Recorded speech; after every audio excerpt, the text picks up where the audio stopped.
जय हिंद, वंदे मातरम। आप सभी का स्वागत है सक्सेस वर्ल्ड एमसीक्यू चैनल पर। तो फ्रेंड्स, जैसे कि एसएससी एमटीएस का 7 जुलाई का फर्स्ट शिफ्ट का एग्जाम खत्म हो चुका है और आज की इस वीडियो में मैं आपको 100% रियल और एक्यूरेट आंसर के साथ सभी क्वेश्चंस को बताने वाला हूं। और फ्रेंड्स, मैंने कल भी बोला था कि बहुत सारे प्रश्न रिपीट हो रहे हैं, इसलिए जिसका एग्जाम होने वाला है उन लोगों को एक भी एग्जाम एनालिसिस को मिस नहीं करना है। आज के शिफ्ट में भी प्रश्न रिपीट हुए हैं, तो चलिए आज के सेशन को स्टार्ट करते हैं। तो एग्जाम में प्रश्न पूछा गया था, नींद की बीमारी किस कारण से होती है? इसका सही जवाब था चिंता या तनाव के कारण। दूसरा प्रश्न पूछा गया था, भगत सिंह ने नेशनल असेंबली पर बम फेंका था। नेक्स्ट क्वेश्चन देखिए, पूछा गया था, ड्रोलॉजिस्ट निम्नलिखित में से किससे संबंधित है? इसका सही जवाब, अगर आपने त्वचा को दिया होगा तो बिल्कुल सही जवाब हो जाएगा। ड्रोलॉजिस्ट जो है ये त्वचा से संबंधित है। देखिए नेक्स्ट क्वेश्चन पूछा गया था, राष्ट्रपति बनने हेतु न्यूनतम उम्र सीमा क्या है? इसका सही जवाब, अगर आपने 35 वर्ष को दिया होगा तो बिल्कुल सही जवाब हो जाएगा। राष्ट्रपति बनने के लिए न्यूनतम उम्र सीमा 35 वर्ष है। इससे संबंधित कुछ इंपॉर्टेंट पॉइंट्स को बता देते हैं, हो सकता है नेक्स्ट शिफ्ट में छप जाए। तो देखिए, प्रधानमंत्री बनने के लिए न्यूनतम उम्र सीमा 25 वर्ष की होनी चाहिए, याद रखना है। और लोकसभा अध्यक्ष बनने के लिए न्यूनतम उम्र सीमा इसकी भी 25 वर्ष होती है। और राज्यसभा के सदस्य बनने के लिए न्यूनतम उम्र सीमा जो है ये 30 वर्ष का है। तीनों फैक्ट्स को याद रखना है, आपके एग्जाम्स के लिए इंपॉर्टेंट रहेगा। चलिए आगे देखते हैं। नेक्स्ट क्वेश्चन पूछा गया था, रेड लाइट ऑन बोर्ड अभियान किस राज्य द्वारा लागू किया गया? इसका सही जवाब है दिल्ली। नेक्स्ट क्वेश्चन पूछा गया है, वर्तमान समय में दुनिया के सबसे अमीर व्यक्ति कौन है? इसका सही जवाब हो जाएगा एलन मस्क। एलन मस्क वर्तमान समय में दुनिया के सबसे अमीर व्यक्ति है।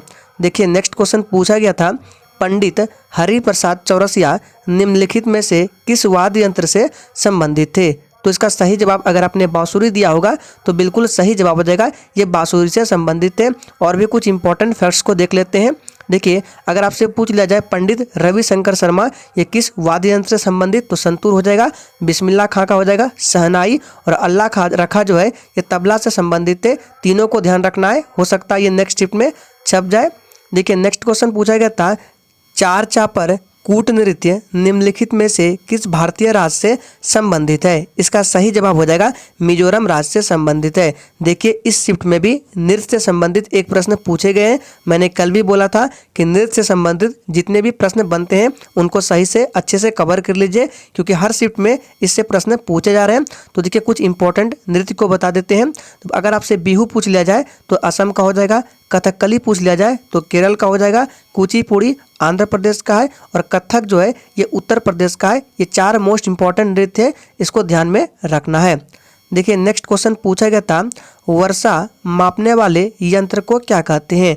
तो इसका सही जवाब हो जाएगा रेन गेज। वर्षा मापने वाले यंत्र को रेन गेज बोला जाता है। और ऊंचाई मापने वाले यंत्र को सेक्सटेंट बोला जाता है, इसको भी ध्यान में रखना है।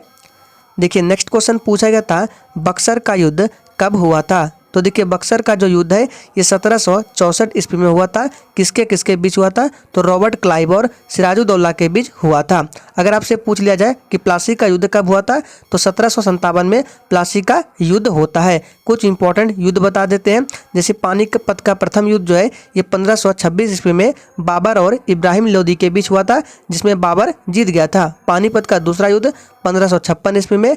पानीपत का तीसरा युद्ध 1761 ईस्वी में होता है। चारों युद्ध को याद रखना है। देखिए नेक्स्ट क्वेश्चन पूछा गया था, अनुच्छेद 43B ये किससे संबंधित है? तो ये जो है राज्य सहकारी सोसाइटी की स्वैच्छिक विश्वास उनके स्वशासी कार्यक्रम से संबंधित है। नेक्स्ट क्वेश्चन पूछा गया था, पांडुलिपि किस पर लिखा जाता है? तो देखिए, ताड़ पर लिखा जाता है, ताड़ के पत्ते पर पांडुलिपि ध्यान रखना है।